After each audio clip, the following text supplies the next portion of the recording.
Hi everyone, it's Trisha. Just a reminder, I'm doing my internship in a castle at Create, or it's called Create, the Center for Expressive Arts Therapy Education. And I am doing my internship as a therapist, and I'm also running some groups and helping out kind of wherever I can, taking phone calls, doing intakes, things like that.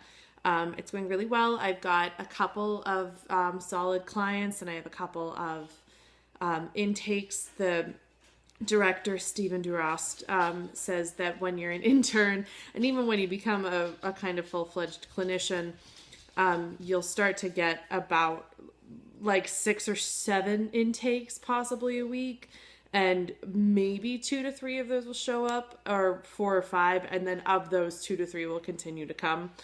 I've experienced that a couple of times. I've had a few people who come in for an intake, do the paperwork and everything, fill out about half of the intake packet, and then just never come back. I think it might be because they're either just not ready for therapy. They are asked questions that they're not really comfortable with, because one of the big ones is we just kind of ask, why did you come in for treatment? Why would you like counseling? Why are you interested in therapy? And sometimes even just answering that question can be really, really challenging for people, I think. And then kind of once that's all laid out, it can be really difficult. Also, kind of a funny thing that has happened to me a couple of times is that they'll start off, so it's a 45-minute session, and they'll start off and I go through like our informed consent paperwork that we have to do at the top of every intake. And after that, we start working on the intake packet, and they'll answer a lot of questions, and they'll talk about their family of origin, their current living situation, why they're coming in for counseling. And then usually like at the very end, maybe 2 to 3 minutes left, they'll say like, oh, and they'll drop just a huge bomb. Like, I was molested when I was 5, or they'll say, oh, I'm currently homeless, or I'm actively suicidal. And I say this kind of with a funny voice, but obviously these things are not funny at all. I think it's just kind of funny that a lot of people will essentially make small talk for 45 minutes, and then right when you really can't do anything, they're like, oh, by the way, here's this massive thing that's happening in my life. And I think those tend to be, for me at least, those tend to be the people that don't come back. Usually the ones who are a little more open and kind of express exactly what's going on, those are the ones that tend to come back for me. But anyway, today I'd love to talk to you guys about working with kids and younger kids. I've got a couple of teenagers on my caseload. I've got 2 14-year-olds and 1 4-year-old. And I think my 4-year-old is by far my most challenging client, only because, I mean, she's barely 4. She turned 4 in July.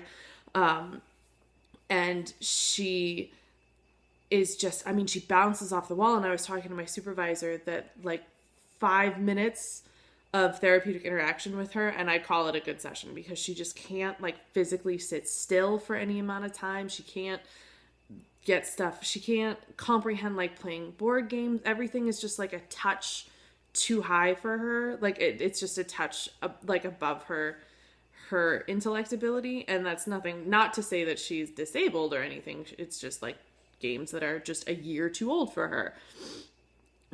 And my supervisor suggested maybe doing some like puppet play or some dollhouse play or something, and that might be more beneficial, because we played Candyland on our first session, and just to kind of get to know her, get her used to the therapeutic relationship, and she really liked that a lot, but struggled. Like I would ask her, like I asked her how her body feels when she gets angry, and she was able to show me, and she was like, ugh, because she's coming in for a lot of like conduct issues.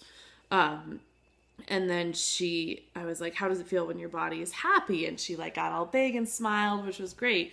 And I was really surprised that she even responded to that. But then at the same time, it was really important for her to win the game. And it was really a struggle for her to help clean up, because she didn't want to go, and she kept saying, so tomorrow we're going to do this. Tomorrow we're doing this. So I think it was really challenging to I guess, to connect with her, because she is so young. And I feel like it's hard to have her like build a therapeutic alliance, because she's so young and it doesn't mean anything to her.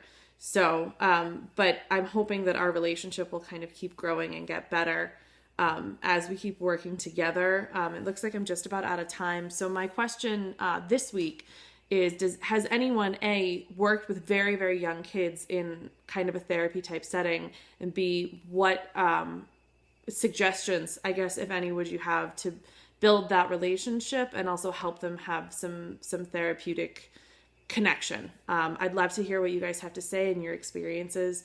I can't wait to see everyone else's videos. Have a great week. Bye-bye.